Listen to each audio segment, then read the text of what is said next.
there will be no real non-controlled currency in the world.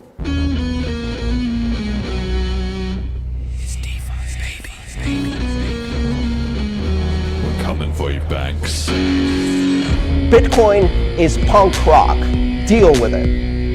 You split, we bankrupt you. Do you use Lightning wallets to pay for things or not? No. Bitcoin Cash would be seen as more of a threat to the United States hegemony than Bitcoin. Miles Town, what's your favorite kind of money? Bitcoin Cash. Hello and welcome back to the Bitcoin Cash podcast, following Bitcoin Cash on its rise to global reserve currency. This is episode number 60, the CoinFlex Restructuring and BCH Nigeria, featuring Nurain, the man on the ground, making it happen. Today is Saturday, the 24th of September, 2022.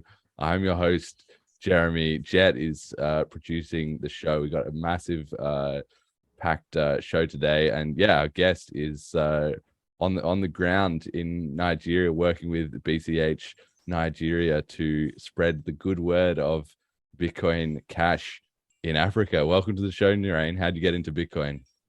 Yeah, well, hi, Jeremy. It's nice to meet you guys here. So, how did I get into Bitcoin? So, I think the whole story started 2017. So, I got to know about cryptocurrency, Bitcoin 2017 actually. But then I think that's just on the internet, like reading through it. But then I actually get to know more. That's 2018. So, 2018 there was an article I read on the internet, about something Liberty.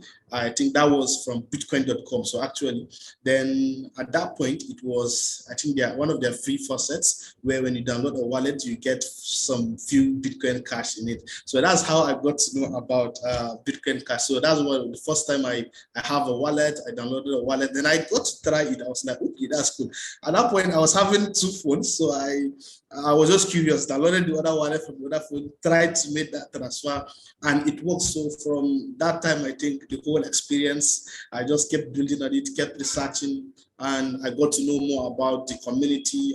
And since then, 2018, that's how I joined. So after learning more, I read some few articles about Bitcoin Cash. It works. Then I think I connected with few people from Bitcoin.com at that time. I think there was someone, Chris. So I connected with him. So I was like, at that time I was in school. I was like, okay, how about let's start hosting meetups like for my student, because I was part of like the tech communities in Nigeria, like the Google Developers Group. And then so we normally use like host meetups on Saturdays and Sundays. So I was like, okay, guys, let's talk about Bitcoin, cryptocurrency. So that's how I got started.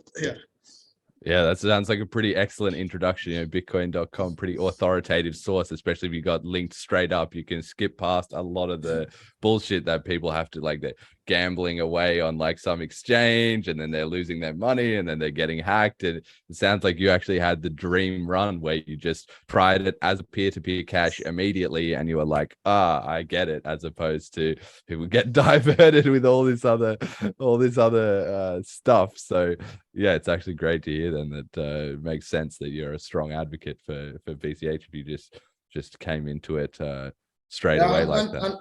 And one thing is that over the years, we've seen a lot of different cryptocurrencies, but then one thing stood out is definitely Bitcoin Cash works. Like, I just love it because definitely it gets the jobs done. And then it's, when you think of something that is peer-to-peer electronic cash, nothing comes closer in terms of the tech. Like, okay, I'm a technical person, so I understand the tech very well. So like you telling me, okay, something is money and it doesn't work fast, it's not secure, it's not decentralized, I find it difficult to grab the idea. So that's why up till now, I still advocate for Bitcoin Cash and I still love Bitcoin Cash. So that's it. Yeah, absolutely. And I think that's something that we're going to see more maybe over the next 2 to sort of 5 years.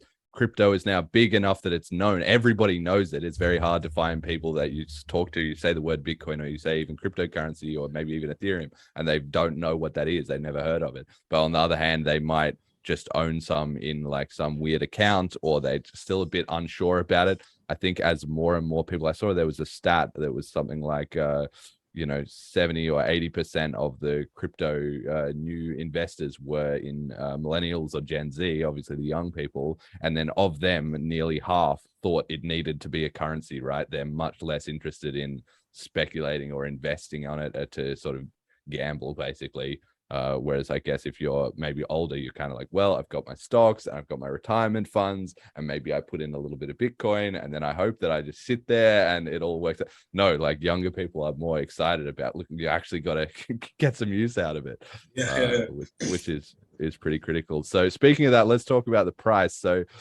this week, my price headline is ETH sells the news. We're going to touch briefly on the merge, which happened for Ethereum, because that's just huge in crypto at the moment. But for this week, BCH is $119.67 USD. So up a tiny bit. It's up against BTC2. One BTC now buys 158.9 BCH, so we've improved a bit on the ratio there. And one Ethereum buys only 11 BCH. It was 13 or like 13.1, I think, in the previous show, which was a week or so, maybe a week and a half, 2 weeks ago. So we've improved actually quite a lot. Exactly. Even with their merge and all that hype and everything, everyone sold off. It was a bit of an unknown whether people would go into the merge and they would all be super excited and it would prove this huge like pop-off moment. I think on Twitter, I was asking, I saw a post by ZQuest, I think Josh. Yes. So I was he made a post about the merge. I was like, what do we expect? He said, yeah, it's just that different. I was like, okay. So definitely, there's a hype around the merge. People are thinking, something significant might happen, but then still, we are waiting to see what will happen. Yeah, it's certainly got to play out a little bit more on the price though. Like, yeah. So I mean, we already touched on it a bit, but do you speculate like a lot in BCH? Do you have other coins in your portfolio, or do you just stick to BCH and just use it as cash? How much do you, or how do you handle the volatility in the markets? Yeah, I think pretty much. Let's say on a personal note, I have a few coins that I can say that one would be just maybe, depending on market, to just make some profits. Definitely have a few on my portfolio, but then the volatility, I guess it has affected us so much, I guess. But yeah, we see good. Something that definitely I believe in the long term. It's worth it. So we're good. Yeah. People say, I mean, I keep seeing people like talking about volatility. It's like, well, people only actually complain about volatility when it's down. When it's going up, everybody loves volatility. Nobody talks about that. Everybody just thinks, this is the best. When they say volatility, they mean price going down. They don't like yes. When it's going up, everybody is your best mate and everybody's super happy. So yeah, this week, obviously, we've gained a little bit on the BCH. So my stat of the week for this week is the Ethereum supply since the merge. On this topic of the merge, Ethereum supply is up as of about 20 minutes ago by 6,118.73 Ethereum since the merge. And this is really important because the whole point of the merge and so much of the hype and narrative was, okay, we're going to switch to proof of stake, and then our security is going to be so much greater because we're not going to have to pay the miners. So then our currency can be deflationary, right? We can be burning more Ethereum than are being created. And so they had this triple halvening. They had so much hype, all this like narrative that they were telling. And at the end of the day, at least so far, that's basically all false. I mean, it is true that the current inflation rate, which is now 0.2%, so less than 1%, 0.2%, at the current rate is still lower than it would have been if they still had the miners. So they have decreased it, but it hasn't gone below zero, which was the whole thing that they were hyping up. And I mean, I somewhat sort of suspected this going to happen. I mean, I think I'm not going to say that I totally nailed this one, but definitely in the lead up, I think we were a bit skeptical about it. It seems to me like maybe the merge is just similar to, they had EIP 1559 where they said, we're going to burn fees, and it's going to be great, and it's going to reduce fees and do all this shit. And then once it actually comes through, it's like, a bit of a nothing. Well, it's kind of the merge is the same. Although to their credit, they didn't have a huge bug. Like the whole network didn't go down. It wasn't a catastrophe. So I don't know. Yeah, I think the whole event went pretty smooth. It went smoothly. You know, there was no bugs, and a lot of other exchanges also migrated normally. So I think kudos to them. So, but they pull it off. Yeah. I mean, do you think Ethereum is on track to flip BTC and be the #1 crypto, especially after they've pulled off the merge, or do you think okay, they haven't really got enough to take the top spot? Yeah, I don't see them like flipping BTC soon enough. But then I think if more people can build on them, definitely like at least they will get more people, and then more products, more awesome stuff's going on. So that's it. I think Ethereum is cool, with the whole product, smart contracts, and then people building awesome things in it. So it's kind of cool. But flipping BTC, I don't think it's going to happen soon. So that's it. Well, maybe they've got a way to go, especially after this, where it all went smoothly, but on the other hand, it didn't really kick them off. So I'm going to be monitoring closely, because I'm expecting the Ethereum community now they have to come up with a new thing, like always trying a new story, a new promise that it's going to be probably like sharding or something like that. We're going to massively increase scalability, we're going to blah blah blah, like the next thing. But the kind of the problem I think that Ethereum has is every time they have some big thing that they're promising, and then after they do it, it doesn't make as much of an impact as they want. So then they just move on to the next thing, or it creates a new problem, and then they have a new solution, and it just goes on like that, right? It's not like, I think, BCH is very undervalued, that the whole time it just works. The fees are low. It's all good. Everything's sorted. It's not like just hyping up the next thing necessary, at least not on a technical level, maybe as a community. But one final point on this before we move on is that I actually found, which I was surprised about, you can't actually unstake your Ethereum. So everybody was putting in their Ethereum, locking it up for the merge, which was part of the whole, it's going to be so deflationary, but you actually can't get it out. So they haven't even written the code to get your Ethereum out. And the devs were saying like, we told on the roadmap that this was not going to happen immediately. And what do you know? They haven't delivered on it. It's still like 6 to 12 months away at least. And then they were saying, look, it's not a priority. We don't need people to unstake their Ethereum. So whoever has put in their coins to the staking, so now they won't be able to unstake it until the next 12 months. That's crazy. So I mean, maybe that can help to pump their price. But once you can unstake, it can only decrease their price, because then people can get them out. So they're sort of trying to prop up their, and I don't know who is going to be adding in staking when it might be that you can never get it out, right? You just put it in and it might just be gone. So they've got a fresh set of problems, I think, that they need to. I think I saw a post where they shared some few Ethereum to those decentralized exchanges like Binance, and is it Kraken or something? I forgot somewhere I saw it. So like there's a kind of division where they shared Ethereum to those major decentralized exchanges. I think I'll look it up on Twitter, but I think I saw something like that where they hold most of the Ethereum shares. Yeah, of course, like the Binance and Kraken and Coinbase, like those staking pools, they have a huge percentage of the staking. So it's not like by getting rid of proof of work, they're like, oh, now we don't have miners centralizing the chain. But now they just have all the exchanges centralizing the chain, which is even worse, because the exchanges are already like heavily regulated.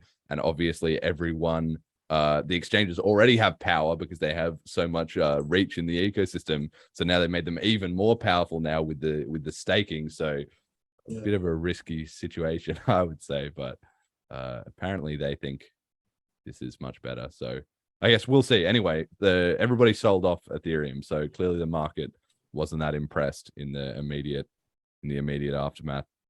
Okay, so let's go on. Let's chat about BCH adoption in Nigeria. So I was doing a little bit of research. I've known this for a while. I've mentioned it before on the show, actually, but I checked again. Nigeria is the #1 country in the world for searches of Bitcoin.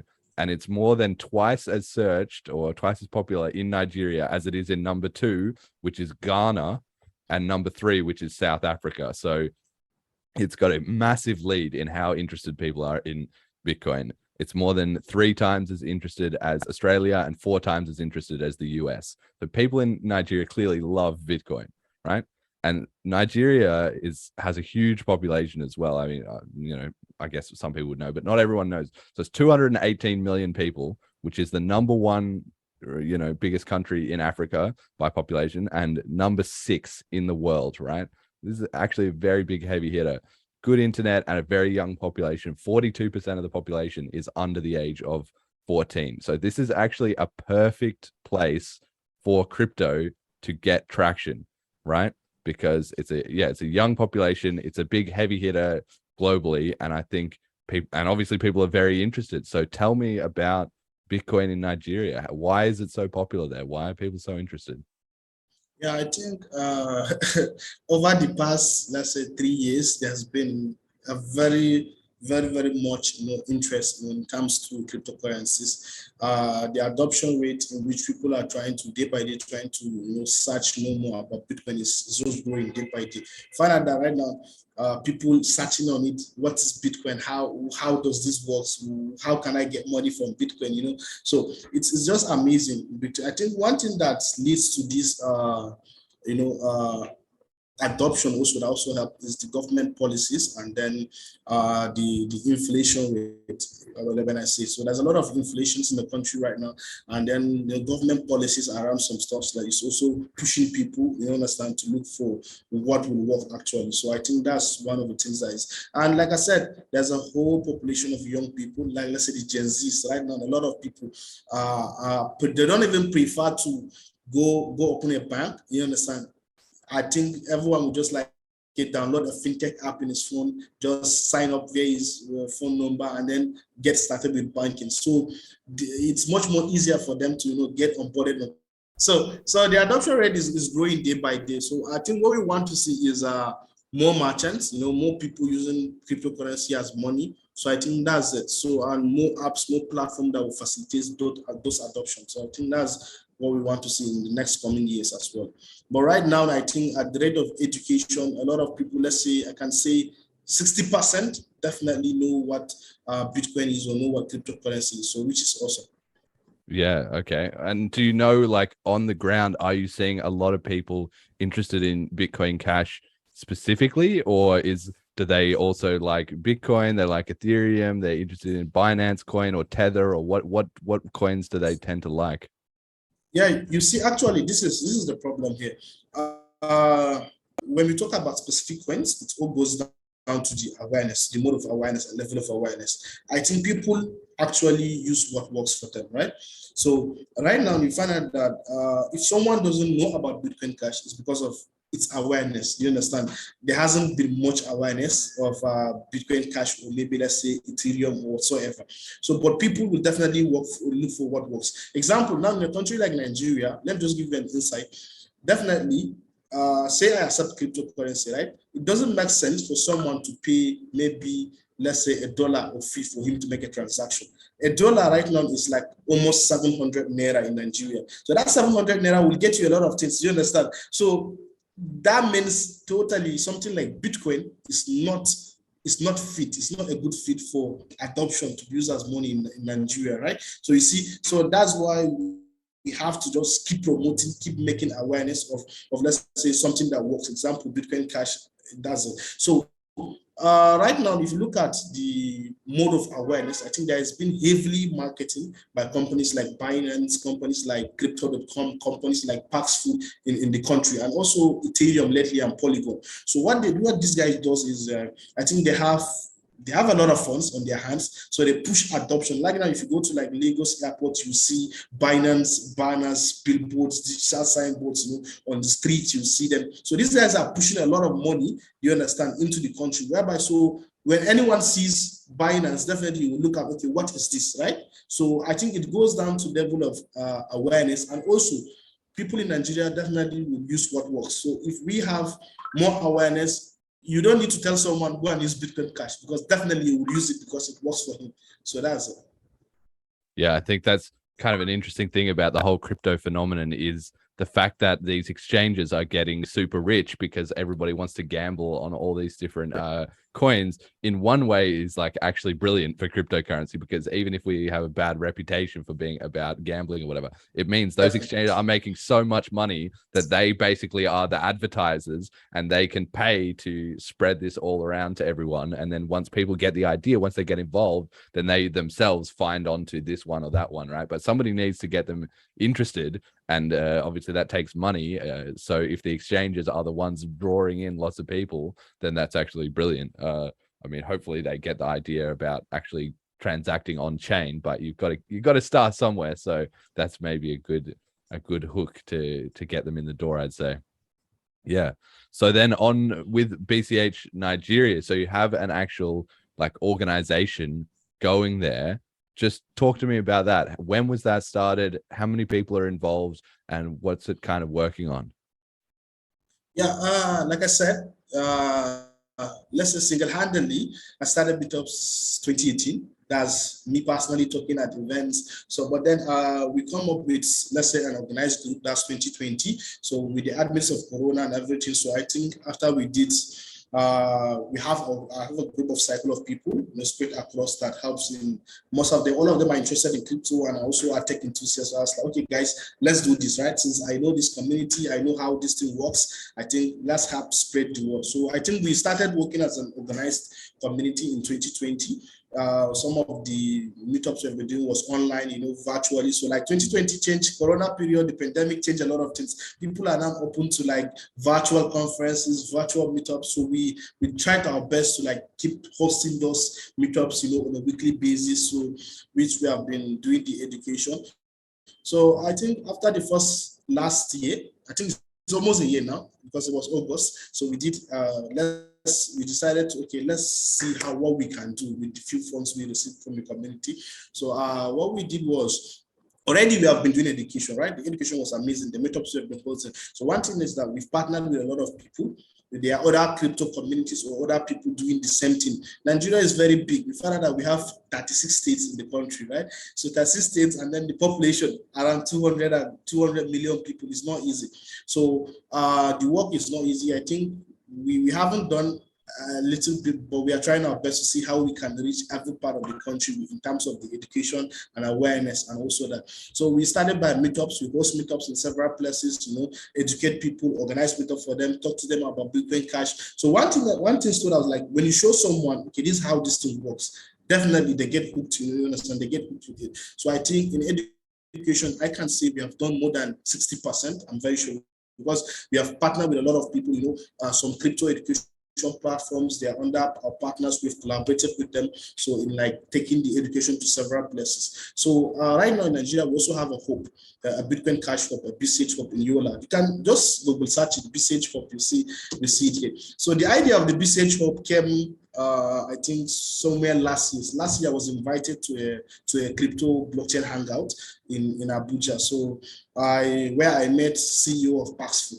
I think Ray Yusuf, Paxful. So we are talking about how to, promote more adoption. And they were like, okay, if you can have crypto hubs, like crypto hub, as how we have is to have tech hubs in the country, that would be awesome. I was like, yeah, it's something that I think we should also see how we can do that. So after we got the funds, we decided to set up one. So I think I'm happy to say we are the third people in the country that have a Bitcoin, or let's say blockchain hub in the country, because Ethereum has set up one in Nigeria, and also Paxful has also set up one, and then BCH also have one in the country as well. So you see, it's amazing. So one of the things that we wish to do in the BCH hub, starting from next year, let's say if we have more funds in our pocket, is we see how we can train in more developers, right? I don't know if you had the news about Jack Dorsey, his 500 BTC fund, where he will train, developers, across Africa.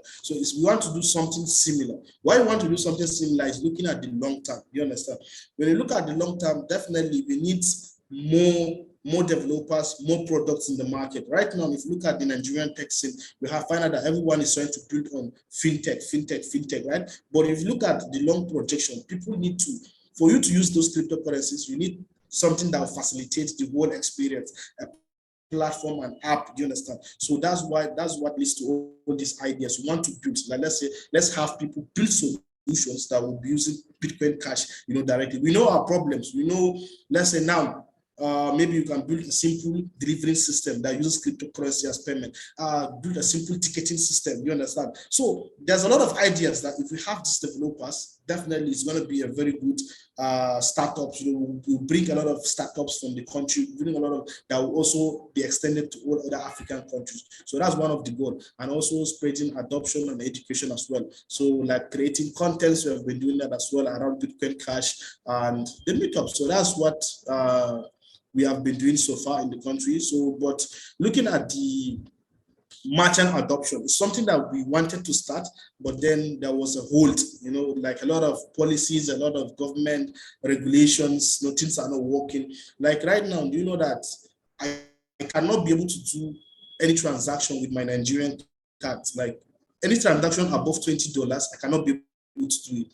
It's banned by the government. So you see, so that's crazy. That's crazy. Like I think I have a tab. I just have a tab open right now. I want to make payment this morning for a hosting on Namecheap.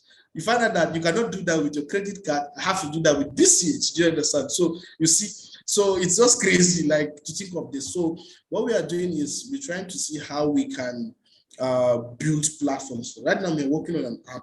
I think we're almost 70% done. So it's an app that we call PESA. So that app will be doing a lot of things, like it will facilitate a lot of payments, using Bitcoin Cash in the country. Like I used to call the app like your everyday with Bitcoin Cash. Like you can be able to load your airtime, do your mobile data, pay for your electricity, pay for your water, pay for your internet services, and a lot of things. So we're looking at how to also integrate merchants. So the idea is, yes, I think we are not there yet. In a country like Nigeria, we are not there yet when in terms of the adoption. But even when you tell a merchant, if you accept Bitcoin Cash, it's money, right?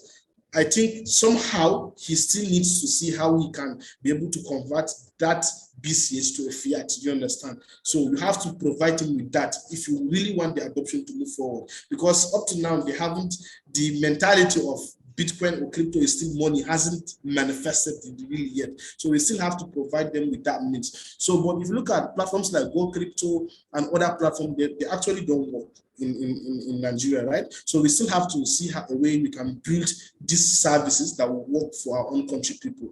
So right now, do you understand that the way to do transactions is through P2P platforms? Like right now, if I want to buy BCH, I cannot do it with credit card. I have to go to P2P platform, on platform like Binance or any other platform, buy USDT swap and then send that person, using my Nigerian bank, and then I get the crypto in my wallet. So that's how it works right now. So we have to find a way to simplify all those processes for people. Let's say he accepts Bitcoin Cash and he wants it fiat. So we have to find a way to do that channeling system, provide that liquidity for them so that the adoption will move forward. But I think we have put in a lot of work. We've put in over the past 2 months. We've put in a lot of work. We have designed the system. It works. We have tested out a lot of things like the payment, airtime, mobile data. Anything works. What you need to do is just send BCH to the platform, and then you get credited instantly. And it works very fast. Like within 5 seconds, you can be able to do this transaction with Bitcoin Cash. One of the things we've used Prom.cash, the Bitcoin.com wallet, and then we build the platform. So now we are trying to build the iOS version. So it's going to be Android and iOS, so that both people can be able to use it. So yeah, we are looking at a lot of things. One thing is that in a country like Nigeria, the adoption has to be, you have to widen your scope to look at how can you accommodate more people, so that you guys will all move normally. So that's it. Man, this is absolutely crazy. Like I hadn't heard about any of this, but this sounds perfect, to be honest. Okay, the government is shutting off payments over a certain amount, and then like you're saying, you're building an app that's going to link people up to real services that they need, like buying mobile minutes or things that they can connect with. Like, this is the point of it. It's not just speculating, or it's not just get me involved. One of the good things is, like, I just came up the name came up, the idea of the name. I was like, PSAT, like that's Satoshi, that's Satoshi, right? So I was like, how about if you have 10 cents worth of Bitcoin or Bitcoin Cash, what will you do with it? You cannot take it to an exchange. If it's not up to a $10, you cannot take it to an exchange. Then is it useless? Buy you airtime, can also buy you something, definitely. So that's why we're trying to see how we can also use that use cases and build something on top of it. That's absolutely amazing. And you've got the physical hub there for people to come and check in. And I think people don't really understand like how tech savvy Nigeria is. Like you were saying about the developer programs and everything. Yeah. Like there's a monstrous tech industry in Yeah, Nigeria. there's I know. yes, it's great. Like over the past few years, there's a lot of investment when it comes to tech, a lot of tech startups, most of them are unicorns, you understand? A lot of efforts from Google, Microsoft, a lot of them. So there's a lot of tech people in Nigeria. The only thing that people are trying to see how they can better our lives, you understand? So it's amazing. Day by day, it's just growing. So you just have to also find a way to fit in and then work as well. So it's crazy. The amount of growth is just day by day, it's getting bigger and better. Yeah, I like, I'm a software developer, and on my team of how many devs do we have? Like 8 or 9. 2 of them are from Nigeria. And Wow. Previously, I've had other devs from Nigeria. I know it's a huge titanic thing. There's loads of good developers in Nigeria. And like I said, it's the number 6 population in the world. Like people, when they're thinking about the big powers in the world, they're thinking America or China, maybe Russia, something like that, right? Or like Brazil. But people are not, like, Nigeria is completely under the radar in that respect. And if we could get some viral BCH adoption going there, it would take over so fast. People have no idea. So yeah, it's absolutely fantastic the work you've been doing. And so recently, of course, that has involved this peer-to-peer electronic cash festival, which I know you were promoting and stuff, but I didn't really follow all the details of it until after the event, and you came out with these photos and I was blown away. So we've got some pictures on the slides here. Just walk us through, for the audio listeners, you're going to need to explain a little bit about what is going on. But the first slide is, you have this sort of like, it's like a conference hall, but it looks like maybe like a gym or a school, area type building, right? Yeah, it's the venue is a park. I think it's a park. So yes, they have like an indoor hall. So the idea behind the Peer-to-Peer Electronic Cash Festival is just to create more awareness and more buzz. I think it's something that, if you look at the whole crypto scene, a lot of people don't do it. So recently there were moves like from platforms like Binance doing events in several cities, bigger events. They have money, definitely. They just throw money and then they do bigger events. So I was like, okay, let's do something similar, so that at least people will also know, and also we also follow the trend, and so that people will be able to see what the Bitcoin Cash ecosystem is all about. So that's the whole idea.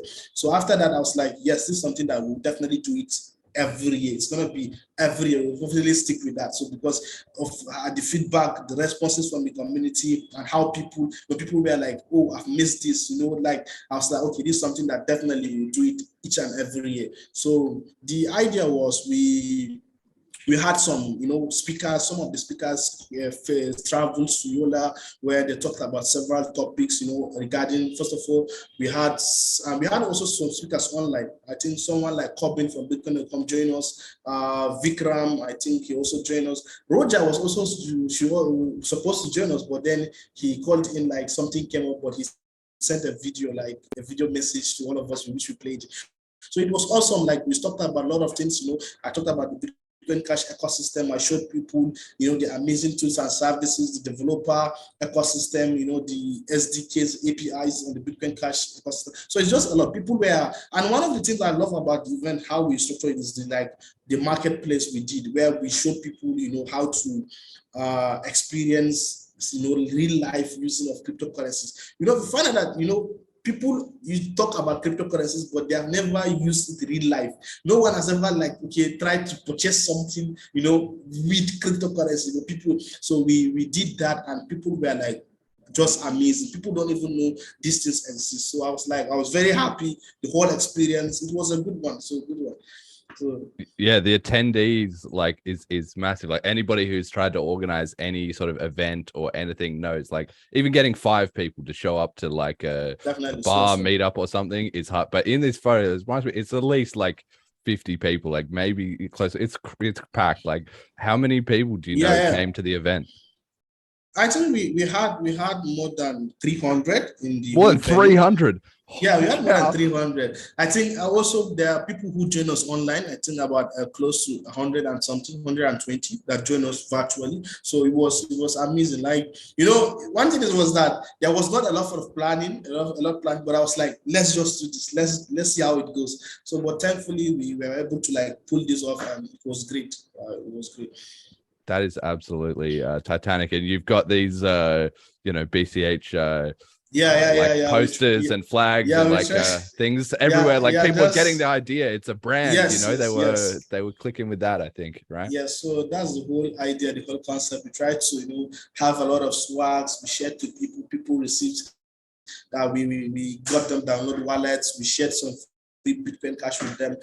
Like it was full of like demo experiencing after them learning. After the event, we went outside to like a whole. If you look at the picture, some of the pictures, I think I can share the whole photo album with you so that you can just go through. They went outside. People were trying to scan QR code. People receiving, sending. It was a whole experience. Experience was just awesome. They were able to like send 100 naira to get a bottle of water. It was just great. So this other photo. Yeah, show us this one. Yeah, this is crazy. You've got the like stalls set up. This is what you're talking about with the kind of merchant demo. So there were waters, there were drinks. That one was Fanta, Coke, and the other ones was like just snacks. So they were able to like buy it. Some people that were already aware, some people came with their Bitcoin Cash to the event already in their wallet. While some we had to like share. We did this printable Bitcoin Cash where we load Bitcoin Cash into the papers and we shared with them, so they had to like scan it and they see how it was, low fees, and it was just, the experience was just awesome. So for some people, a lot of people, it was their first time like doing this, like actually seeing how these things work. So that's it. Yeah, this is just amazing. This is exactly what I want to see, and this is the kind of thing that you could see the potential for it to just go absolutely viral. Like you said, 300 people came to this and were engaged and hearing about it and whatever.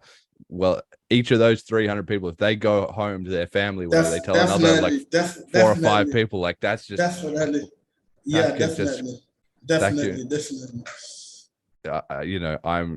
was just so impressed by this, because I wasn't following all the details of it and stuff in the lead up, but it just looks like so amazing, and it just sort of seems like, well, maybe next year or the year after, we got to have the Bitcoin Cash 23 or 24 in Nigeria, maybe, because definitely we hope to see you guys, because definitely next year we'd love to see how we can plan it much more bigger and better. You understand? Like, we at least have more people and then double up the experiences for people, so that people should be able to see, yes, these things actually work, and this is how big the ecosystem is, and this is how the decentralized community is. So it's just amazing. Yeah, absolutely incredible. Is there anything else you want to say about the whole Nigeria topic before we move on? I think we've covered a lot of it, but if there's anything people need to know specifically about Bitcoin in Nigeria, like what would I not know to ask about? Yeah, definitely. Like, I think in terms of the adoption, I think a lot of things are coming up to the country. There's a whole population. Most of the investors are saying, okay, these guys have market, these guys have the people, they have the numbers, right? Okay, let's come. Like, I think is it last week or so, I think there was a lot of products, a lot of services, a lot of all these exchanges are coming in. Like, I think there was this company that they were trying to like set up an office or somewhere in Nigeria as well. I forgot the name of the exchange, but it's one popular exchange as well. So a lot of adoption is happening. But one thing is that I think people need to see how we can build platforms that people will actually use for this cryptocurrency. So right now we're in like a critical condition whereby there's a lot of necessities, right? Even sending money, sending and receiving. Like, excuse me, please. Yeah, I can't say enough how unreal this is, and certainly with the physical hub and everything, it might just spread around the whole country. I really like this guy in the middle here. Great big smile, throwing up the peace sign. So there's a lot of things happening. But then we just have to like find a way to build more platforms, that will support the crypto adoption as well. So that's it. So I'm just happy that a lot of things are right now. I think yesterday I had a meeting with a few people who are like charity, they're big charity organizations. So I was talking to them about Flipstarter, like how do you guys get funds from your donors, like abroad or somewhere. So they're telling me that now they have a problem with, international payments. There's no way you can send them money. So I was like, okay, how about I introduce you to a platform? I told them about Flipstarter.me, the one Sahid is working on. So I told them about introducing them. This was very easy. So I documented everything with them and I sent it to them. I was like, okay, go and share with to people out there. If you guys are ready to adopt this, I think that would be awesome, right? So I can happily onboard you guys here and then you guys will continue working. So I think these are kind of platforms that we need to heavily advocate for in the country, because definitely people will use them. Yeah, absolutely amazing. No, I can't say enough how blown away I was by this. If people are listening on the audio stream, go to BitcoinCashPodcast.com, look up the slides for this episode, have a look at some of these pictures. You will just be like mind blown at what we're looking at here. All right, cool. So that's it. We've chatted about Nigeria a bit. We've got the other big topic for this week is the CoinFlex restructuring proposal. So after actually a couple months really of mostly silence from CoinFlex, they have finally come out with some updates about what has all been going on behind the scenes and what they're going to do. So in the last couple of days, they've announced this restructuring proposal. So what's supposedly going to happen is they're having a vote from 8 a.m. on Sunday, the 25th tomorrow, until 4 a.m. on Tuesday, UTC time. And you can vote in that if you have Smart Bitcoin Cash, any Smart Bitcoin Cash, if you've got Flex USD, either on Ethereum or on the BCH main chain, or you can also vote if you're a creditor. So I don't have all the details about that. If you are one of those people and you want to vote, then you need to go into the Flex Telegram, CoinFlex Telegram, and find out all the details. But they put out a video showing how to do it and everything as well too. So there is information for people to look into that.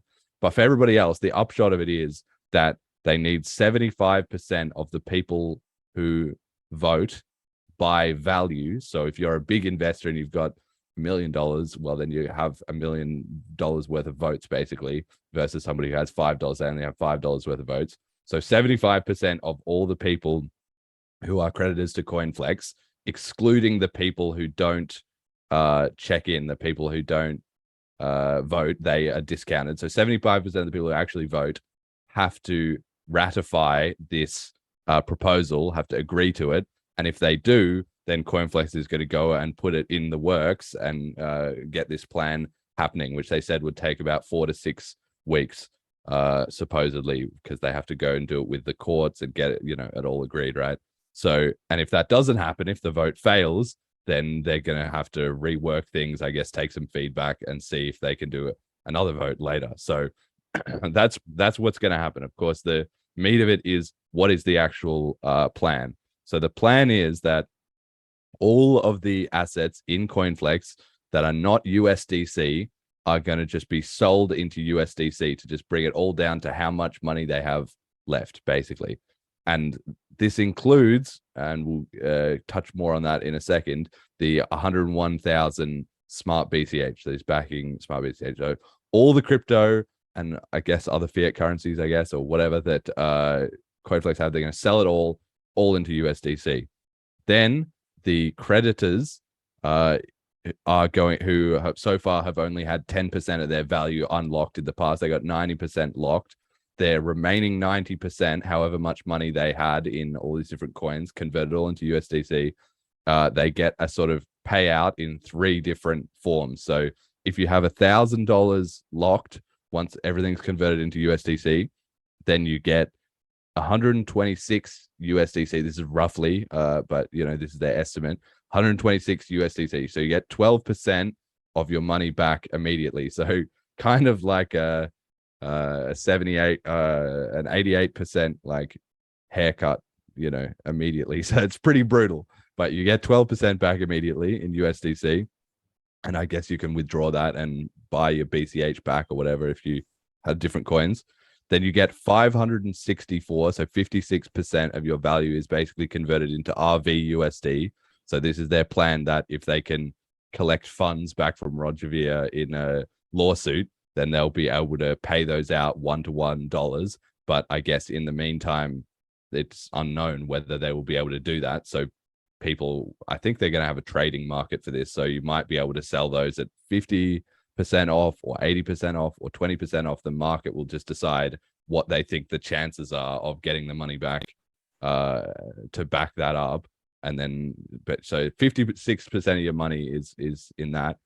And then the rest, you get 437 shares in CoinFlex, which is 0.00044% of shareholding. So you get like a tiny little sliver of CoinFlex. Obviously, depending on how much money you had locked, you might get more or less. But for $1,000 locked, you would get 437 shares.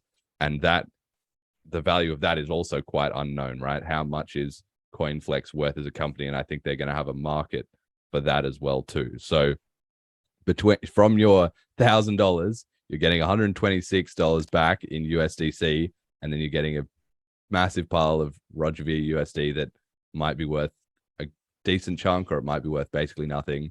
And then you also get these shares, which are probably also maybe not worth that much because the whole exchange is in default. So that's the plan that they have offered. So on the next slide, we've got a couple of other changes that are being made as part of this.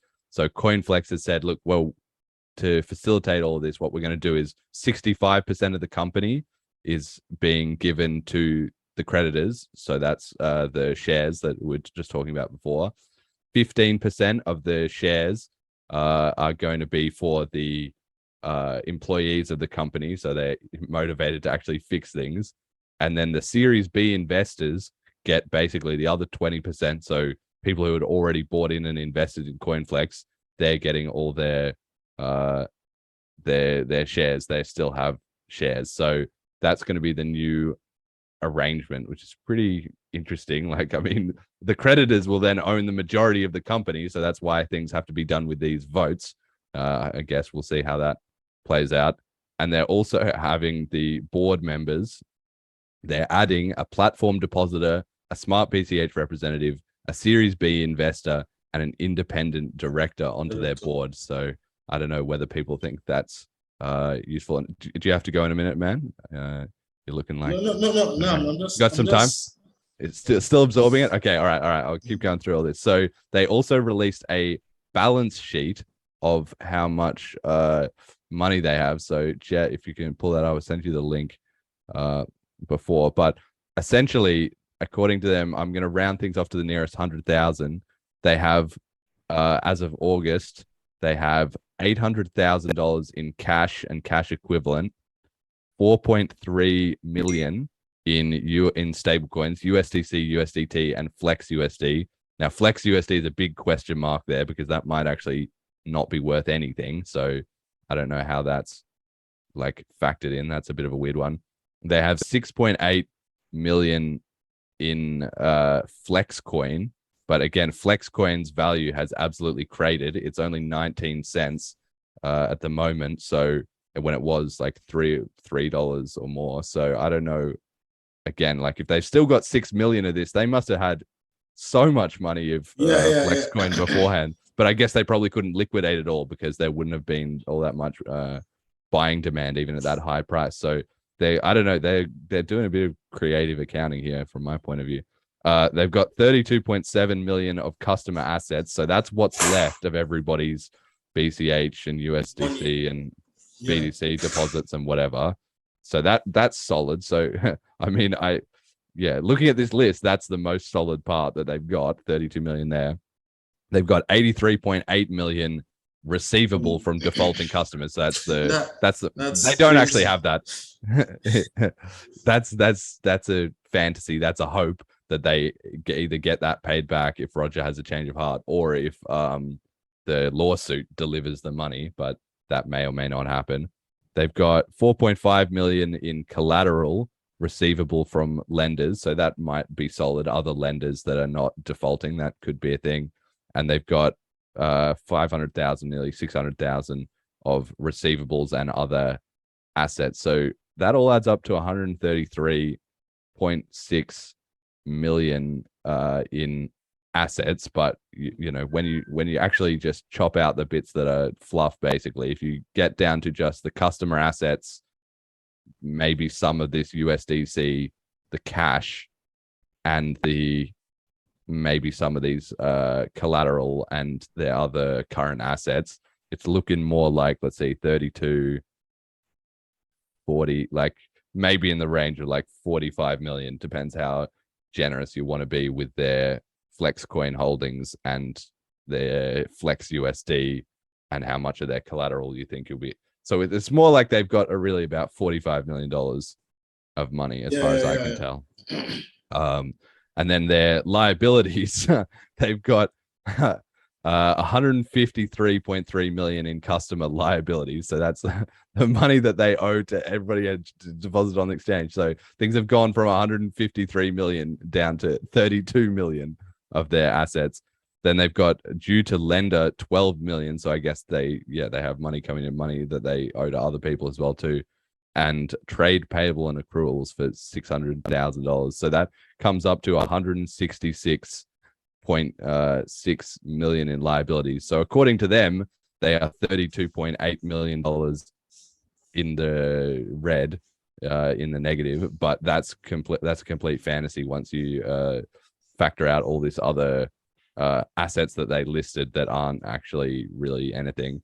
So it's actually more like they've got about 45 million and they're more like 120 million in debt, which is why they have to go through this huge restructuring plan, because if they just wipe out everyone's values and only give them 12% back, well, then that improves their position quite a lot at the cost of destroying everyone's balances, obviously. So that's it. That's apparently the current state of play. And then one more thing before I get Nurain's thoughts is the SmartBCH is obviously a high question as to what's going to happen with that. So we've got on the slides, I've got a slide about SmartBCH as well, which is that the 101k in SmartBCH is basically being melted into the pot with everything else and completely sold off. So that's basically total bullshit in my mind, but it seems like it's all being co-opted to try and fund this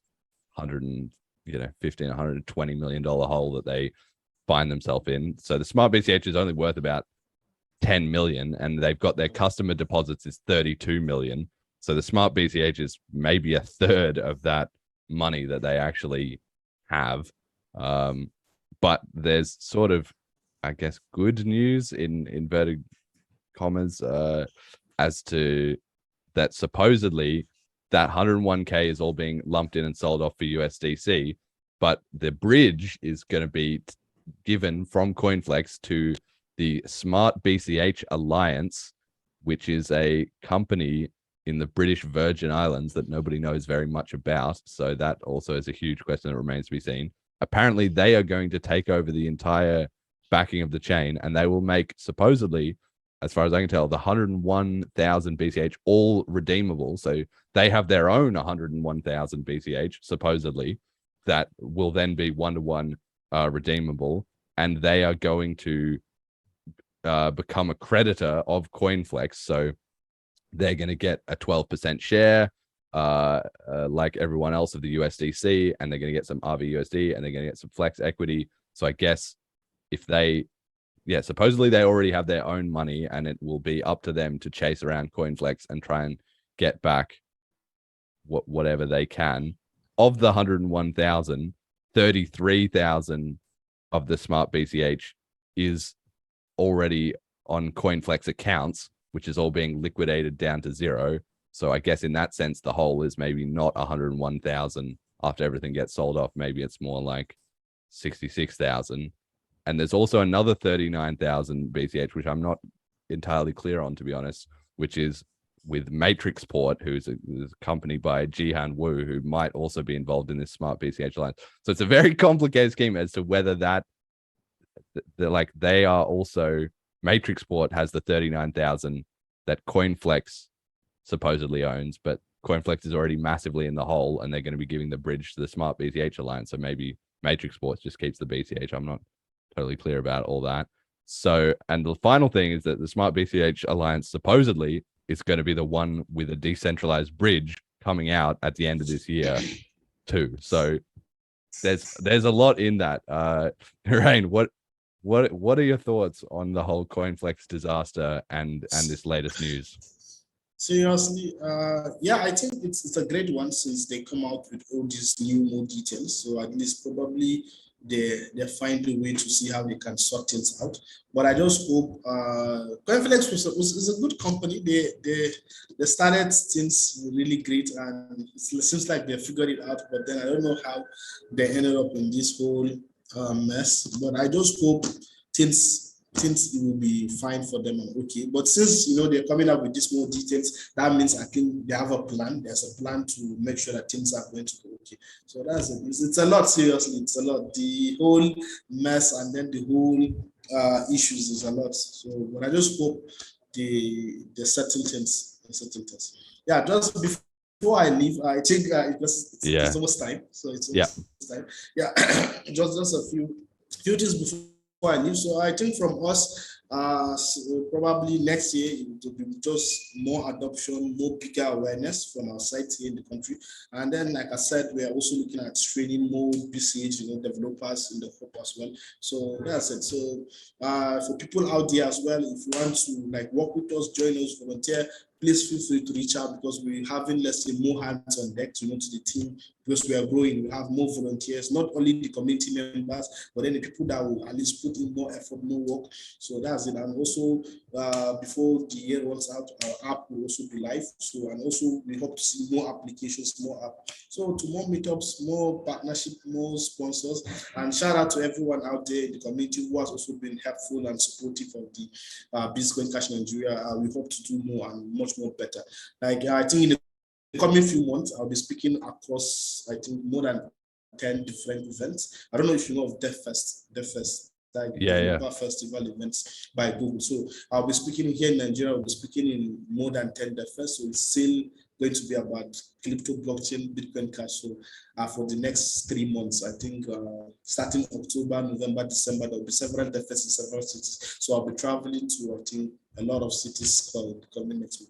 So that's it from our own side here. So shout out to everyone. It's been nice. It's been nice meeting you, Jeremy, as well.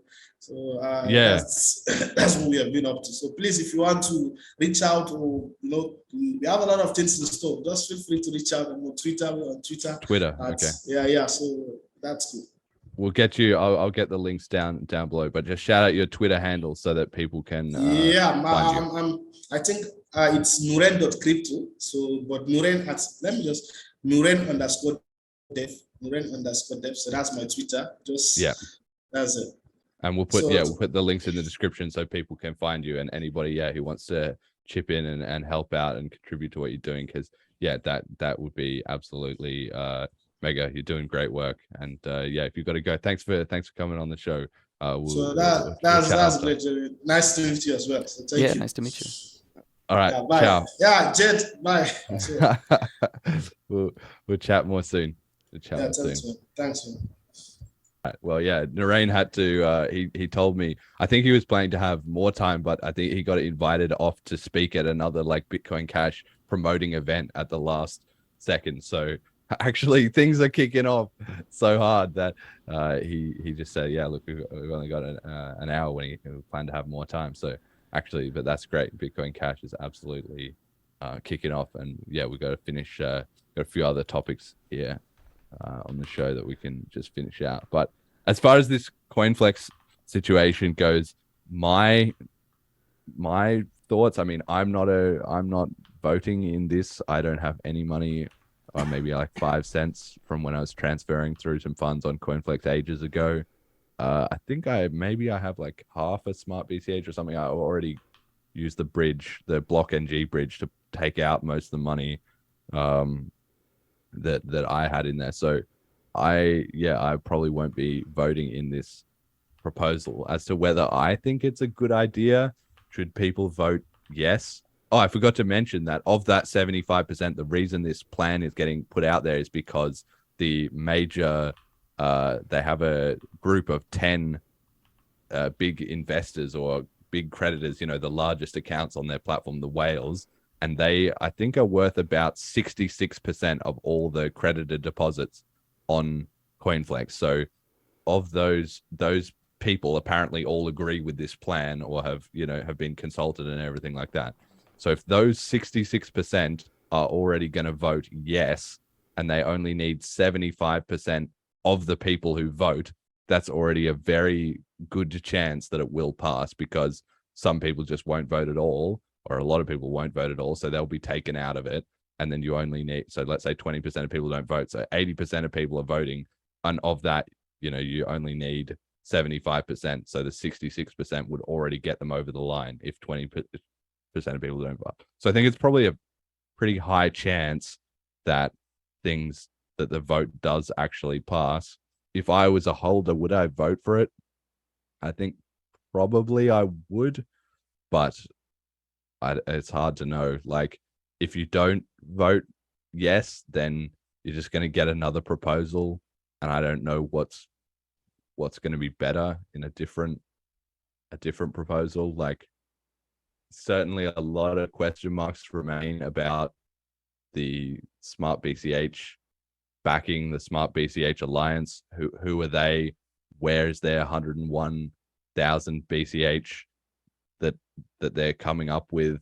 Like, obviously they are getting some credits back from CoinFlex, but it's far less than the 101,000. So I don't know what, where they're making up the difference. But if Jihan is backing it, or some other big whales are maybe involved, there's been this guy commenting BCH Fools, who is some anon account of some apparently massive whale that is also involved in this.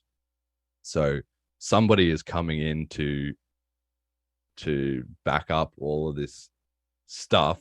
I mean, of course, luckily people who are not involved don't have to get involved, and anybody who does want to get involved in SmartBCH will be doing it at the risk of this new bridge collapsing. Two Dick Pete says the promised bridge. Feels like I've heard that before. Well, exactly.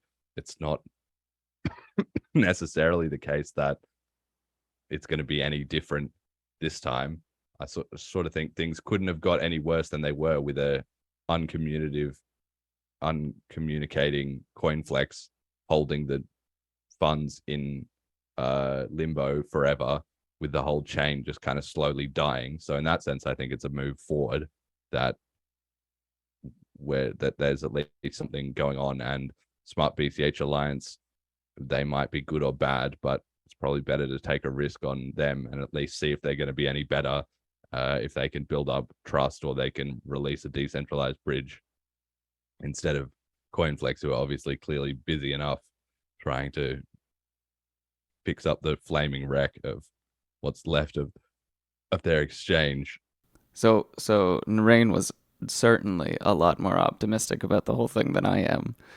I haven't had the chance to really follow it that much, aside from like a couple of their official announcements. I'm still banned from the CoinFlex Telegram, so it's been entertaining, but I've completely written all of this off at this point. Like, I'm never going to use CoinFlex. I'm not going to touch SmartBCH until there's a bridge. I didn't have any money in CoinFlex when shit hit the fan, and what I had in SmartBCH wasn't that significant. So I've pretty well just stepped away entirely from this whole mess. And I kind of hope that people should vote to pass this. Oh, I don't know. That's an even bigger question, because I don't know how I feel about voting in general, right? Like I think CoinFlex, by allowing, like, I feel like, the CEO of the company should be like, here's what we're going to do. This is my company.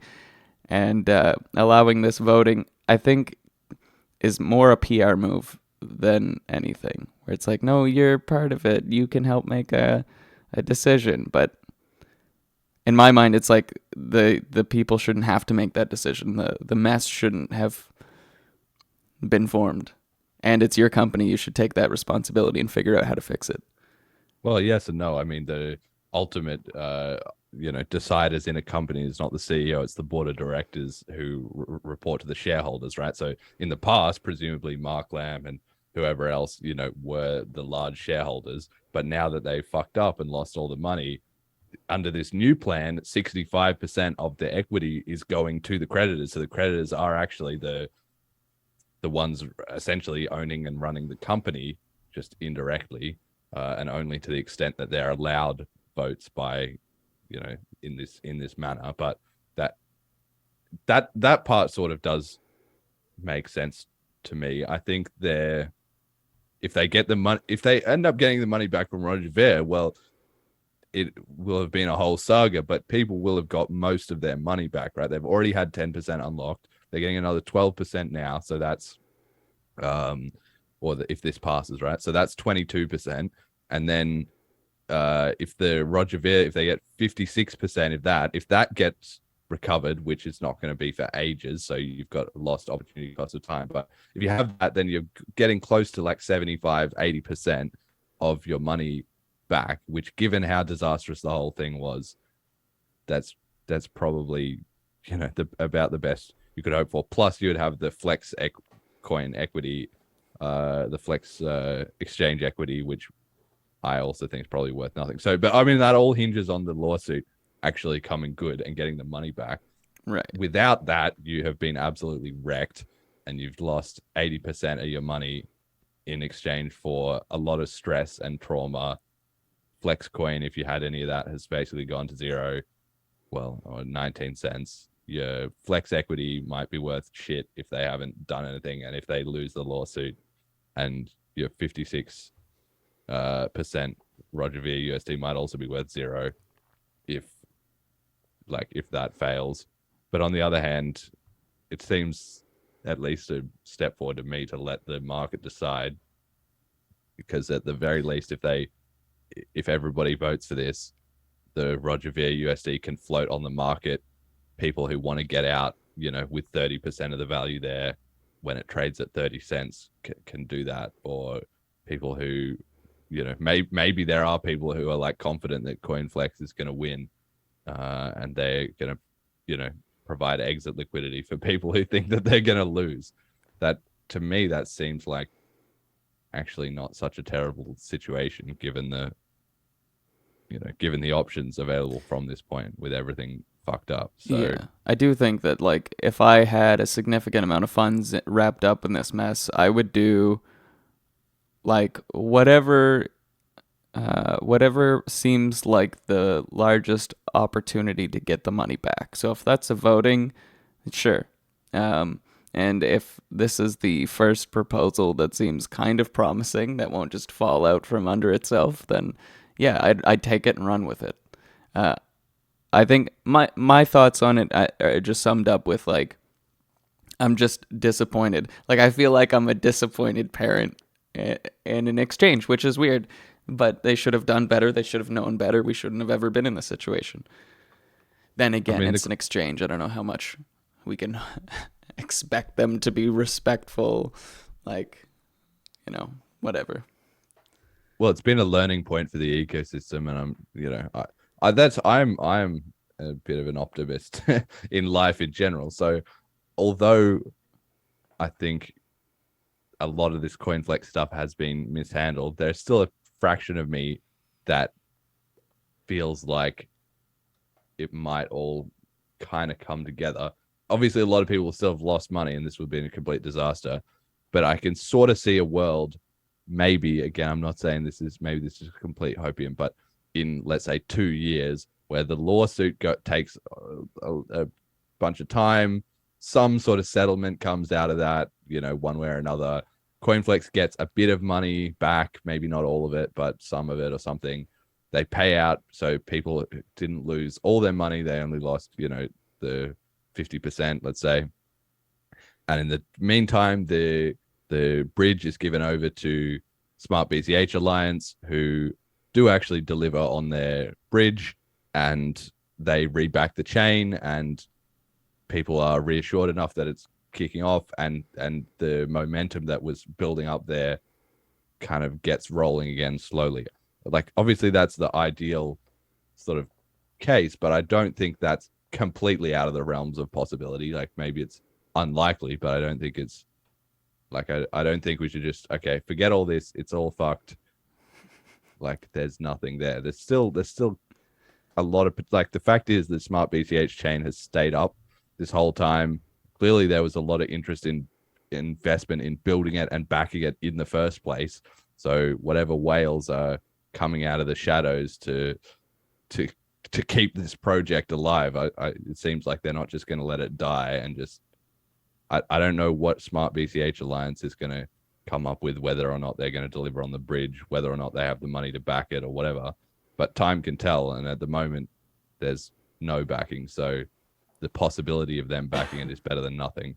That's kind of my tank. Two Dick Pete says, Veer seems to think that locked BCH doesn't belong to CoinFlex. Surprised that there isn't bigger movement to pursue this, but maybe that's not the case. Either way, big lesson for all that got involved. It opened my eyes. So yeah, we're kind of waiting for more information, I guess, as to whether or not this vote passes, who exactly comes involved in this SmartBCH Alliance. That would be great to have more details about that, but I don't know whether or not we're going to get it. And also, just the fact that anybody, like, you just, I like you, I think anybody who's involved should basically consider their CoinFlex equity and whatever just worth zero, and anything that they get back on top of that a bonus. But maybe they can get a good amount.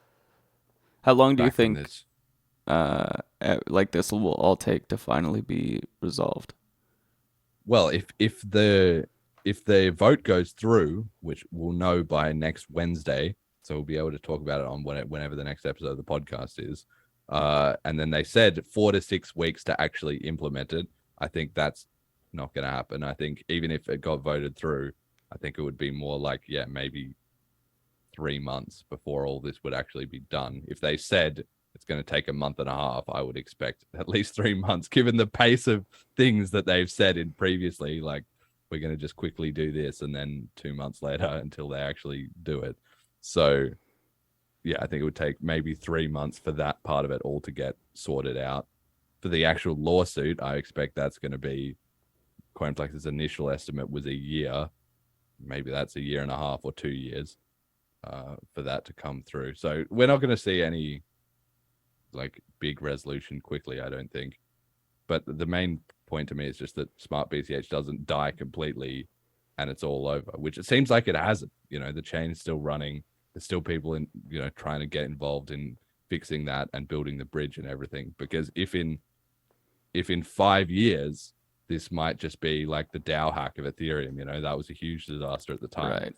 And then given long enough, the world moves on, things get fixed, and bad actors get sort of scrubbed out of the system.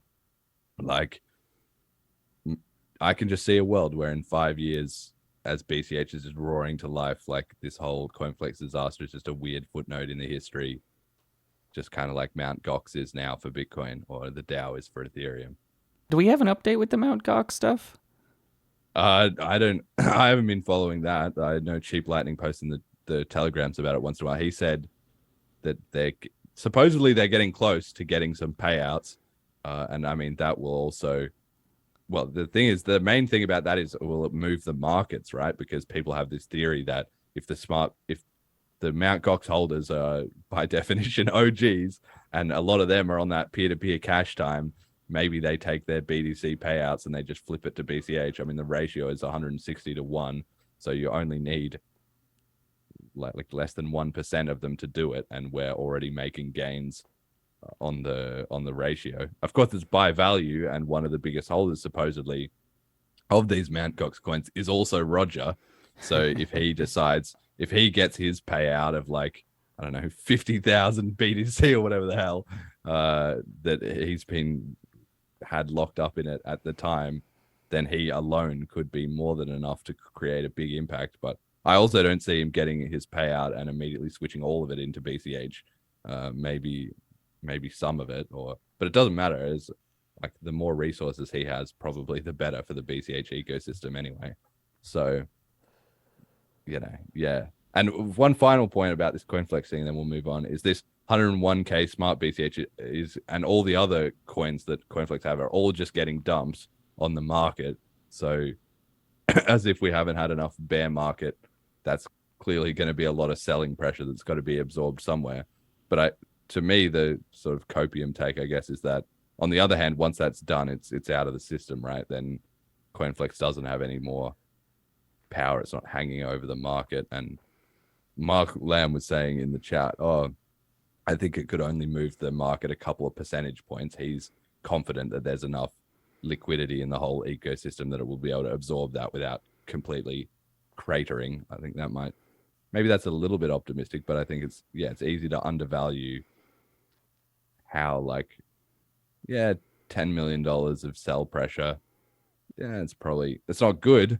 You'd rather not have it, but on the other hand, it doesn't sound like everything's going to get completely wrecked and BCH is going to go to $45 or anything. I mean, maybe I'll eat my words, but Hey, if that's the case, I'll get another big old bag of BCH.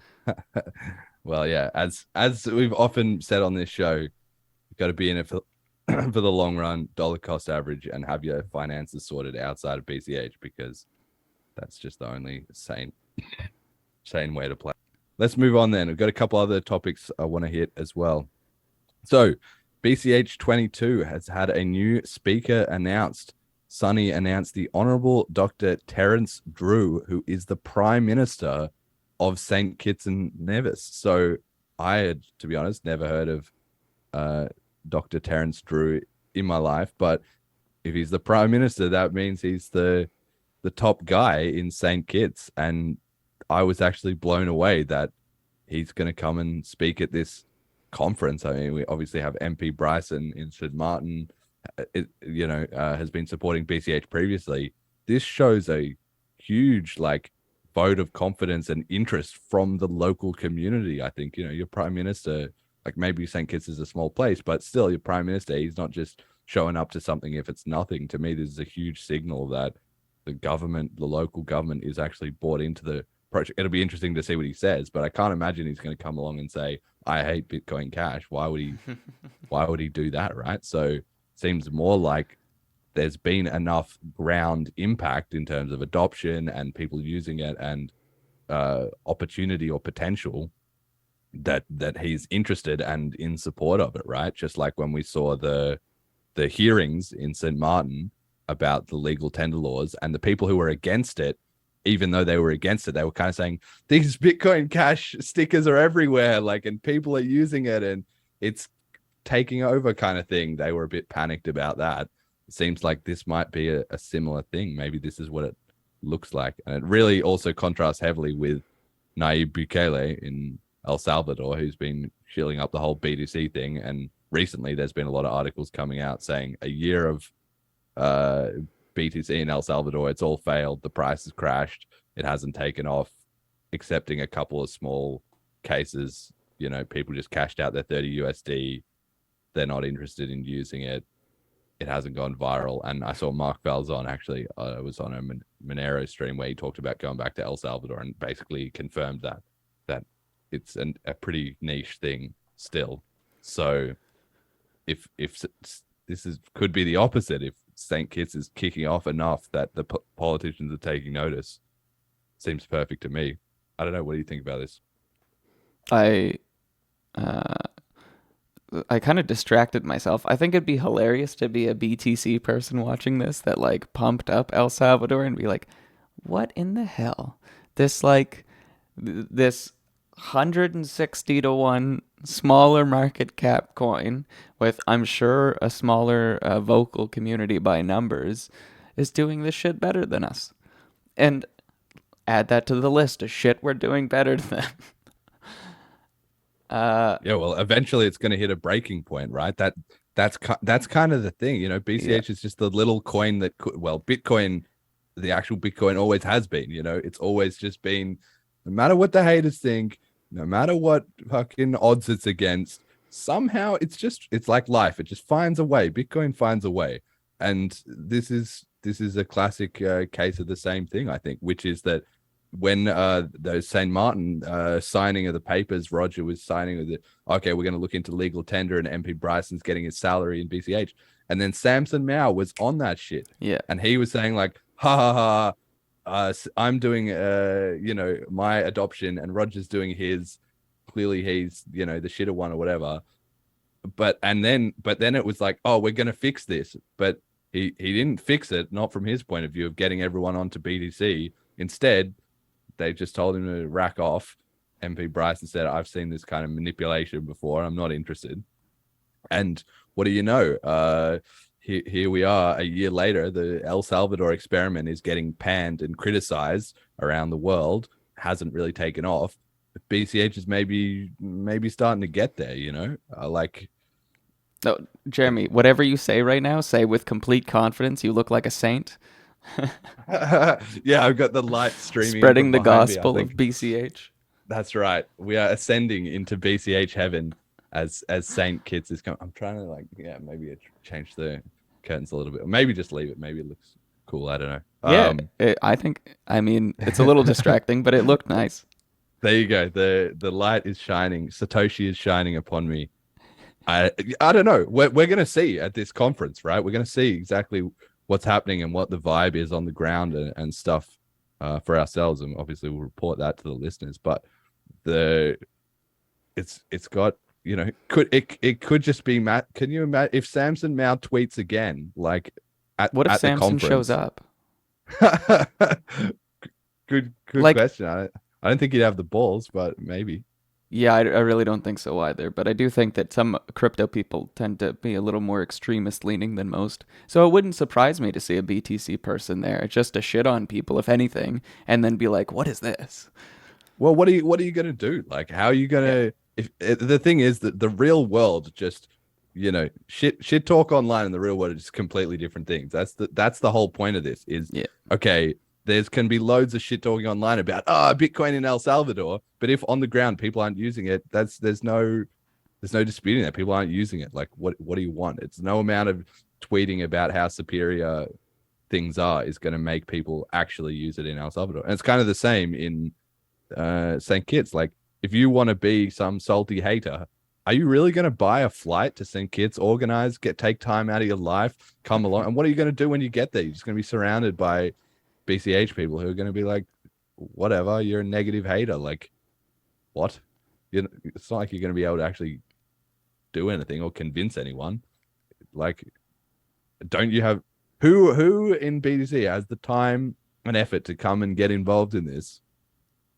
When shouldn't they be working on their own apps or spreading their own adoption or something? If they're wasting any time to come and check out the BCH conference and find out that we're already crushing it, I'm very happy for them to do that, Yeah, they end up turning into BCH maxis instead. Well, I think that's kind of how it goes. So what do you think? Anyway, what do you think of the legal tender comment here? There have been hints of legal tender being announced. Wonder if there's any possibility and how much attention it would get. Well, that would absolutely be fucking nuts because it was 1 year ago, or maybe a little bit more than 1 year ago, that it was that's exactly what Nayib Bukele did, right? He announced we're going to make Bitcoin a legal tender at that Bitcoin 21 or whatever it was. And that was the whole premise of the whole El Salvador's going into Bitcoin thing. If Bitcoin Cash is suddenly like, yeah, well, we're doing that too, except a year later, and we've sort of seen that you guys have failed and fucked it up, and we're going to do a better job, and it's happening, it's mandatory, it's voluntary rather than mandatory, and it's coming about because the politicians have noticed the growing grassroots adoption instead of the opposite, the politicians trying to impose it from the top down. That would be crazy. And I think the biggest part of the legal tender, and I don't know all the specifics, is that it then makes the tax treatment everywhere else in the world different. Like, almost every country has certain tax laws which apply to, if this is a foreign currency, it's treated this way, where a lot of the places now it's treated as property and there's taxes and blah blah blah. But it's if you're in the Australia and you're using euros or whatever, then it's kind of more treated better. So I think that would be huge, but perhaps the PR would also be massive, of just because then that then puts BCH in the category with BTC as like the only two. It's like, yeah, because Ethereum's not. Yeah, Ethereum's not a national currency. Fucking Binance coin or whatever is not going to be a national currency. Solana and whatever, they're not going to be national currencies. Like, to be a national currency, you've got to be pretty convincing. Solana would be funny. The network goes down on the weekends or something. Yeah, it's just like it's pretty undeniable, massive step. So I mean, I'm hyped for it. I bloody hope he does, but yeah, I'm excited, but I'm also very nervous. Like, yeah, this would be the most significant political figure that would have met. So I don't getting in with the grips of power, mate. Getting involved. I'm already gonna feel out of place. Like, you're gonna have a blast, mate. Don't worry. Oh yeah, I'm excited for it, but just nervous. I'm not used to, like, this seems so formal and nice and fancy, and I'm gonna show up in jeans and a t-shirt. Well, I think in reality, it's good. That's another thing about about the difference between online hype versus reality. In reality, it's going to be, I know exactly how it's going to be. Well, I don't know exactly, but I know enough. It's just going to be BCH people who are all fired up about it, and we're going to have some drinks and have a laugh, and a few people will give a few cool talks, and maybe there'll be some hype announcements, and maybe get a bit of interest online. But it'll be pretty casual. But in hindsight, I think, in foresight and maybe in hindsight, it's just going to be like, holy cow, this is the revolution. This is the mission actually happening right here. And I think one other point to bring up is, we're going to go do all this in StKitts. This is completely separate from what we just heard about in Nigeria, where it's just kicking off, and obviously in Townsville and a couple other places. Like, it's not this is the sole shining hope. It's like it can be happening here and there all at the same time. So, and you just need it to start going viral in one of them, and it's a feedback. That's the whole point of Bitcoin. Everything is feedback looping into itself. So once the engine gets going, it's going to kick off. Hell yeah. I think I see more of that than in BCH than you do with BTC. Like, we have, of course, we have Townsville, Nigeria, the Caribbean, the LATAM stuff that we covered as well. And even then we have like a little bit of the charity work in Venezuela and South Sudan. I don't see any of that with BTC. Now, I don't watch BTC circles, but just interesting. Might be confirmation bias. I think there's a part of that, but I think it's also just a part of it is that BCH is a smaller brand, but it's a more focused community, because loads of people hold BTC, don't know shit about it, but people hold BCH because they want to trade. They actually want an electronic currency, an actual economy, a separate economy, and not just gambling on exchanges. I don't know. Anyway, we'll see. But yeah, I'm hype as hell. This is a mad speaker announcement. It's actually crazy. All right, next thing we got is AnyHedge, which we've talked about on a couple of the shows previously, is in public alpha. So this came out way faster than I thought. I think somebody asked how long is it going to take, and I said maybe a couple months, but it was only like the last show we were talking about it.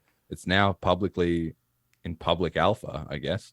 So yeah, congratulations to the AnyHedge team for getting that out there. Huge step forward. I've tried it. Again, it works. Beautiful. You can see on the slide here, I lost 6% of my $2 of BCH, which I was trying to play around with the hedging. And they've also got it integrated into the Paytaka wallet. So shout out to the Paytaka wallet team as well too. So people can try that and use it either on the web browser at alpha.anyhedge.com or on the Paytaka wallet. In the tools, there's a AnyHedge thing. So yeah, I tried it. It was all great. My only problem I had was that the fee was a little bit high. I think I paid like 6 or 7 cents on my $2. So that was about a 3% fee, but I'm sure that will come down as more liquidity gets added. And I guess it would be worth it even at a 3% fee if I locked my coins stable for a year. Then the BCH price might plummet way below that. So it would definitely be worth it. And I think, yeah, as soon as they have some like auto renewal, there's no real option for that, but that's just obviously something you build on top, where when your contract runs out, you create a new one for, you know, the next duration. Well, then that's basically a decentralized stable coin. So it's all happening. Like that's really what it seems to be. Like BCH is really kicking into gear. We've got much hyped AnyHedge. It's now live. StKitts conference. Nigeria is kicking off. This podcast still growing. Like, I don't know, man. It's looking good. Have you tried AnyHedge? No, I didn't. I have pretty well taken the week to obsess over work because I got stuck with something and I haven't been paying any attention to anything at all. Oh, and also a little hiccup at the passport office, but don't worry about that. We'll still get it. So I haven't gotten a chance to try this out, and I haven't tried Paytaka yet either, to be completely honest. As much as it looks like a fantastic mobile wallet, I don't really need one right now. So, but it looks good. It looks clean just from this screenshot. What's with I noticed there's a difference, like on your BTC payout, it's showing minus 6.3, but the settled outcome is minus 4.79. What? I don't know, actually. Okay. I have no idea. Yeah, so I tried to hedge because I thought I'd be real clever. I tried the BCH BTC pair. I thought, I did a short time frame. That was where I fucked up. I just was testing it, so I put in $2 for I think 3 hours that it would pump against BTC, and then it didn't. So I lost a little bit of money. I think it should. I think a lot of this could be clarified a bit in terms of how much you've made and lost, and obviously it's in multiple sort of currencies, so it's hard to conceive of. I don't think they've nailed the UI there on that. Like, for instance, and then I also tried hedging one, so I did this hedge here, but it says 0% change, which is true. But on the other hand, if I've locked it into USD, I have kind of gained or lost money. Like, if the price has gone down, I've actually gained BCH sats. Yeah. So, like, I don't know. I think that there's a lot that could be done to smooth that out over time, so it's clear what actually happened. But I think they'll definitely improve. Like, this stuff will improve fast. That's just like window dressing. The actual core of it is the working software, and it all integrated on the blockchain and stuff. So just the window dressing is it's going to happen fast. All right, next thing we got community comment of the week. So Ryan Sean Adams, who is one of the hosts of the Ethereum podcast Bankless, he posts pretty much every week to sort of farm engagement on Twitter. What's the coolest thing you did last week in crypto? And Jonathan Silverblood replied with, I wanted in on the merge fun and didn't get some ETH, but instead got some BCH worth some ETH in a week, regulated by an on-chain lock script on the Bitcoin Cash blockchain. Now, if only ETH could stop dropping like a stone, that'd be nice. And he's got a screenshot of his AnyHedge contract. And then BitcoinCashAutist, who is another one of the BCH devs, said in reply, I wanted to short the merge. Thanks for taking the other side of my bet and paying for my proof of stake, STEAK, like stake the food, and laughing emoji and his own AnyHedge bet. So I just quite enjoy it. I mean, obviously it's a bit of a pun there, proof of stake, but also you can just see the little dynamic here as the liquidity starts to emerge. Somebody's going long, somebody's going short, and people are actually using this product. So yeah, I just thought this was a beautiful little vignette of improving BCH technology and community. It's just like, well, we're not going to need Ethereum or these other coins. Why? Because you can just, if we think ETH is going up, you don't even need to buy any ETH. You just lock your BCH to it and go along for the ride.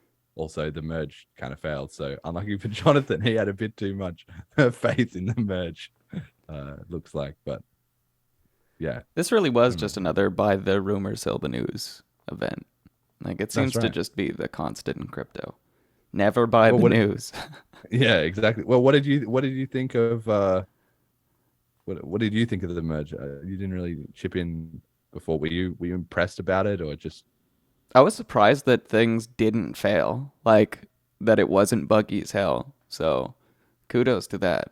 Like, It's been long enough coming. I guess they did have time to test it all out. And I mean, I saw all these announcements in the lead up, this Ropsten test net and blah, blah, blah, but I don't follow the details of that. I don't know what their test nets are or whatever they're doing, how many different stages and forks and ice ages and different shit they've going on. yeah. But at the end of the day, they did pull it off smoothly, it seemed.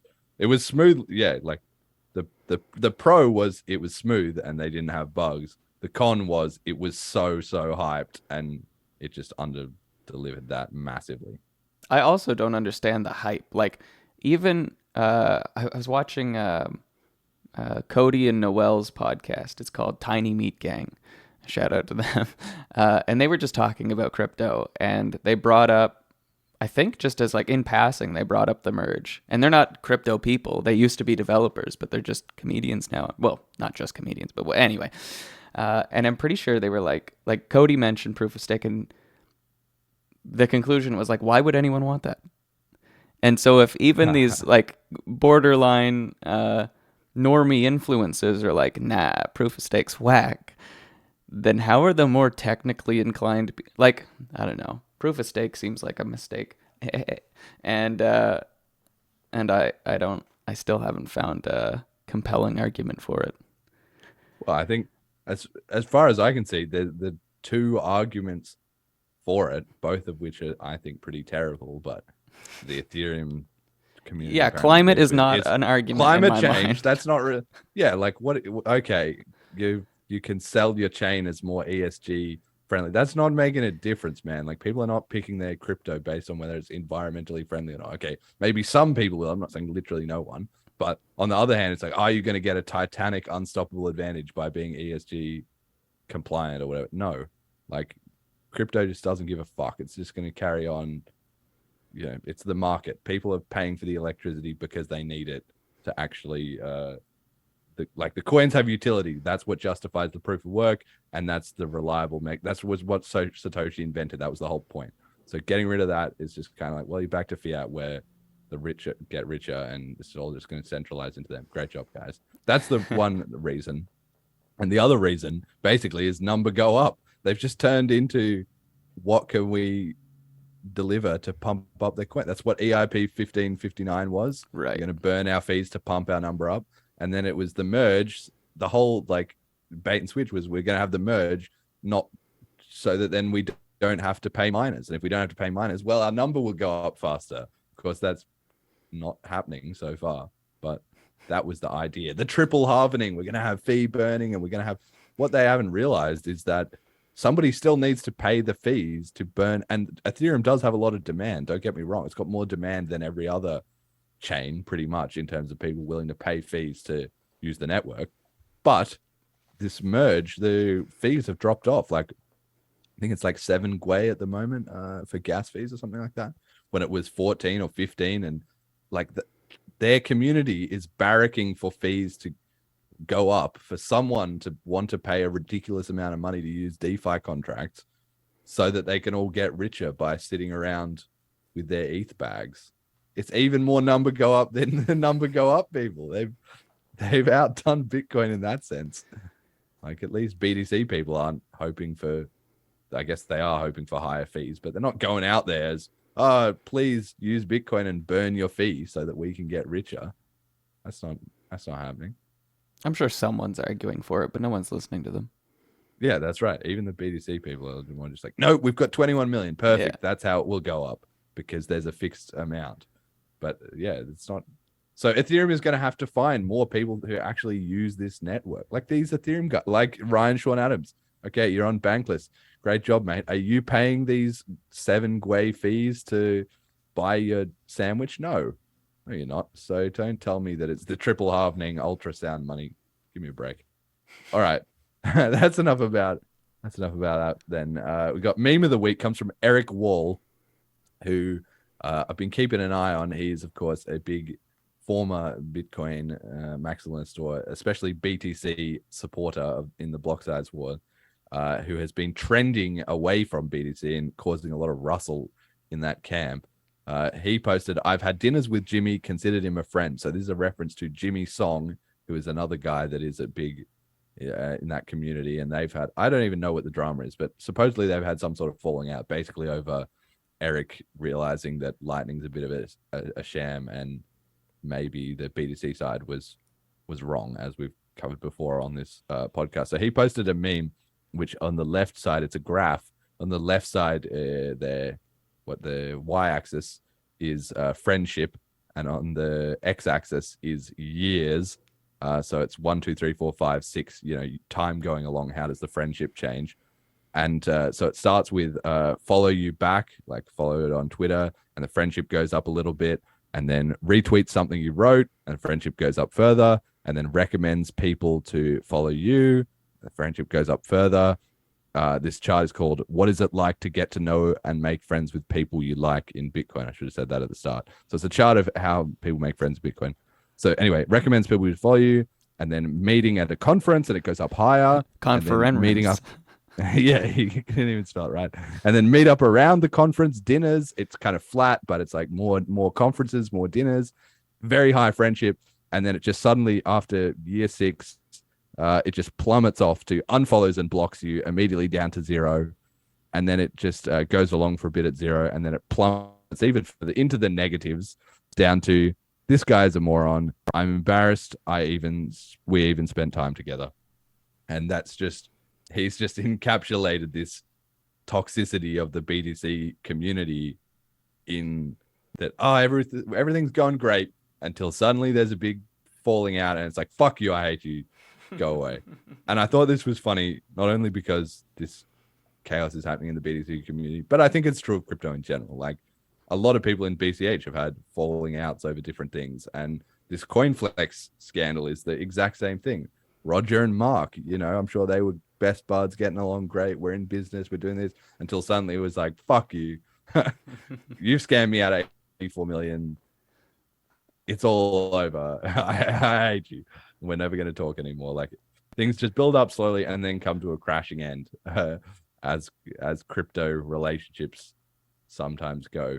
And that's how decentralization works, in the real world. I guess you've got geopolitics and things all ameliorated by being at a larger scale, but in crypto it's just usually individual to individual, and things can get worse pretty quickly, basically.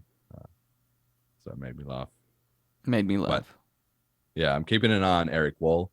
If he had a debate with Justin Bonds, which people should check out. Justin made a bunch of good points.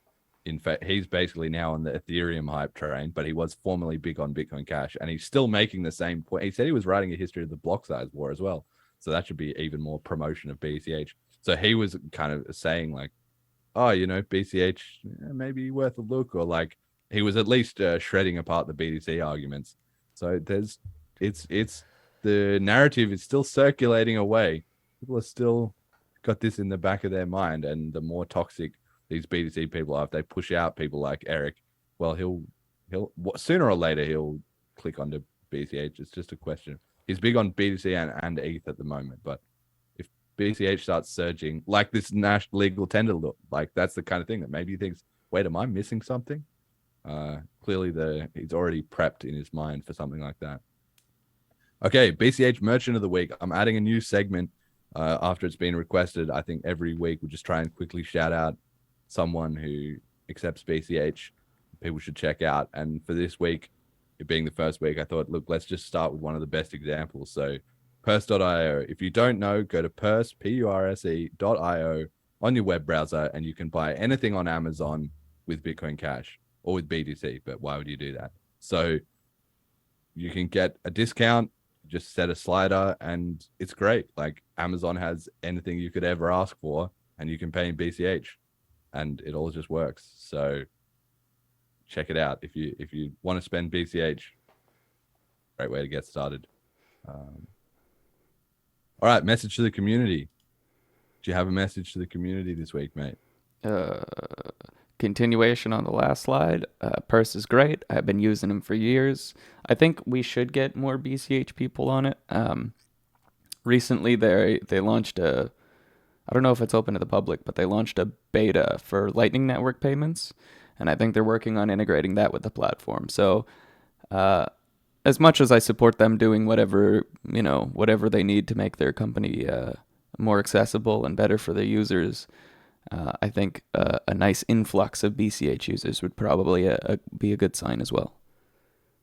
Yeah, they did recently reach out to me to be an affiliate, which I would love to do actually, because I'm shilling them for free right now, but I would love to be an affiliate. But I asked, and they only pay out the affiliate referral bonuses in BTC. So I said, you got to add BCH. I'll maybe consider it. I'll jump in if it's with BCH, but until they have that, not interested. And hopefully that gets on there. It gets worth their time. I have, I think, $5 in BTC that's been sitting on Purse for like 3 years. And every time I've tried to pay it out, it's like I have to pay half of it in fees. So there's no point for me. And there's no in-house conversion. Like I can't just swap it for BCH either. That's right. Yeah. Maybe I should point that out to them too, because that would also do the job. If they want to pay me in BTC and I can just cash it to BCH myself, then I'll do it. Yeah, all right, cool. Yeah, check out purse.io. That's the message for the week. And that pretty much does it for the show. So shout out to the donators as always, and shout out this week especially to my patrons. I've got a new patron, HP, second ever patron. So Ricky and HP, thank you very much for supporting the show on Patreon. It's awesome.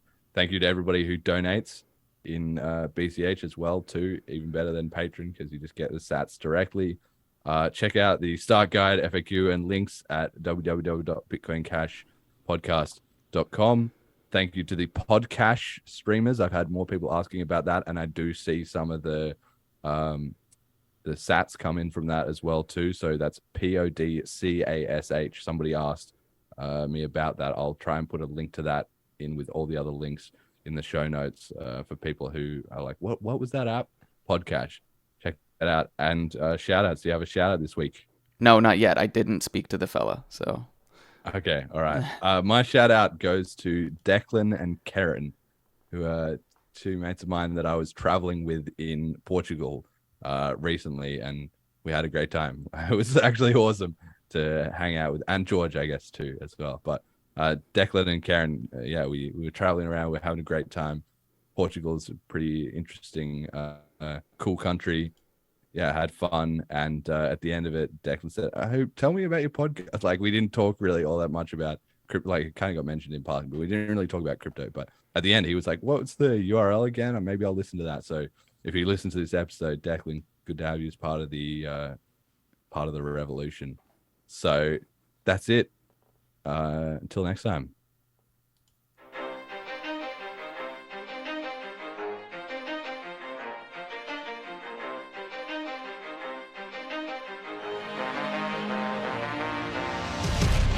The greatest story the world has ever known. The rise and rise of Bitcoin. 2022. A single chance for the world, a single moment in time. Bankers captures all, our cryptocurrency flies. Gets to decide, Phoenix fly from the flame. Bitcoin BCH, forever changing the game.